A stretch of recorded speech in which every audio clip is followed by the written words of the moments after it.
Well, I think the most important thing is really being a consulate general to enable contacts and to make sure that we can connect as many dots between Germany and the United States as we can. Of course, we're being helped by fantastic organizations and institutions like the German-American Chamber of Commerce West, which is the main organizer of today's event, but also the German Center of Research and Innovation in San Francisco and the German Accelerator and other ones. But our main task is really to get the innovators on both sides of the Atlantic together. And I think agrivoltaics is a very promising topic and a very promising field when combining a lot of elements that are very crucial and very important when it comes to charting our course into the future for better lives, be it in the European Union, in Germany, but also in touch with our Californian friends and beyond, of course.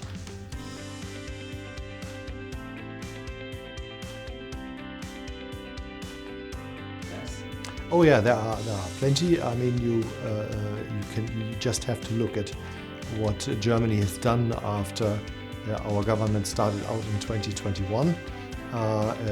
Already on our path, on our way to restructure our energy mix in Germany. But of course, when February 22 and 2022 started, when Putin started his war of aggression in Ukraine, there was an even bigger push, a major push to wean the German economy and society off cheap Russian energy.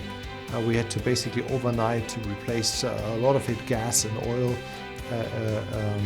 take that out and replace it with other means of energy. And even bigger was, of course, the push to install and establish more wind and solar energy production facilities.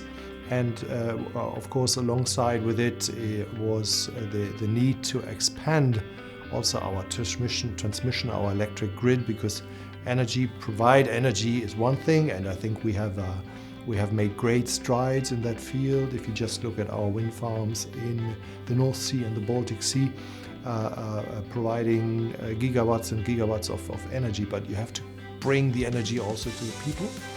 And of course, agrivoltaic is a wonderful means and a wonderful tool to connect what is equally important, because if we talk about tech and energy, we also have to talk about feeding and nourishing our societies in the future, especially with the climate change becoming more and more visible, temperatures rising, sea levels rising, weather phenomena becoming more and more extreme, not only here in the US with Milton and Helene, the hurricanes that were lately the talk of the town, but also in Germany we see more and more warmer temperatures, drought. I think this October was the second warmest ever measured since they started measuring temperatures.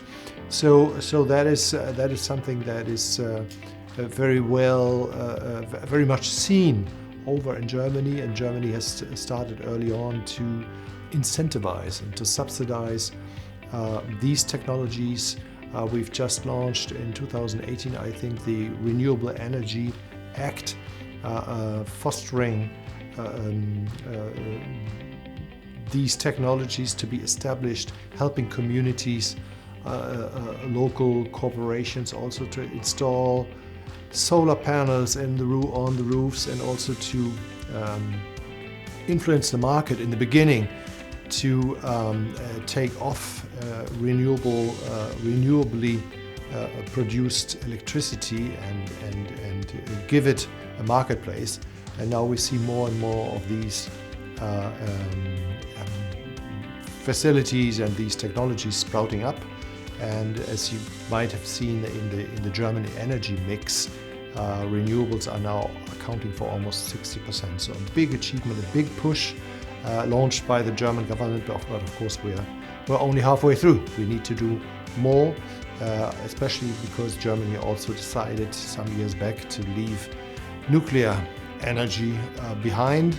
But I think we're on a good path, and I think with this Germany can also set an example for other societies, for other communities, to put it on local level, and for other sectors in industry, namely agriculture, that it's doable and that it's also a commercially doable and with constituting good business cases in the future.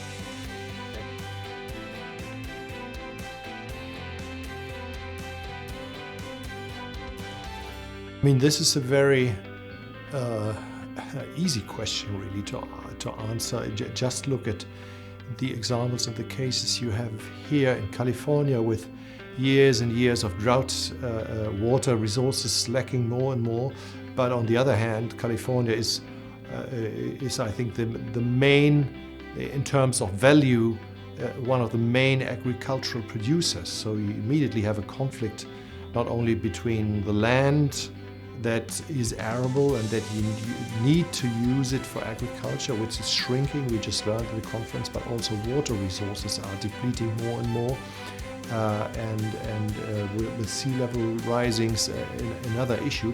So this is something that is going to be crucial to make sure that in the future feeding populations and making sure that high quality and safe food will get to our tables, to our households. This is evident. In Germany, even more so. I mean, you Americans have maybe an easier ground conditions with the country being so vast and more land at disposition. But Germany is much more densely populated, so we really need to come up with smart solutions between our necessity as an industrial manufacturing country, third largest economy in the world, one of the top exporters, to preserve that, but also on the other hand to make sure that we still have an agriculture and have make good use of our land, more efficient and more and less cost intensive than it is now.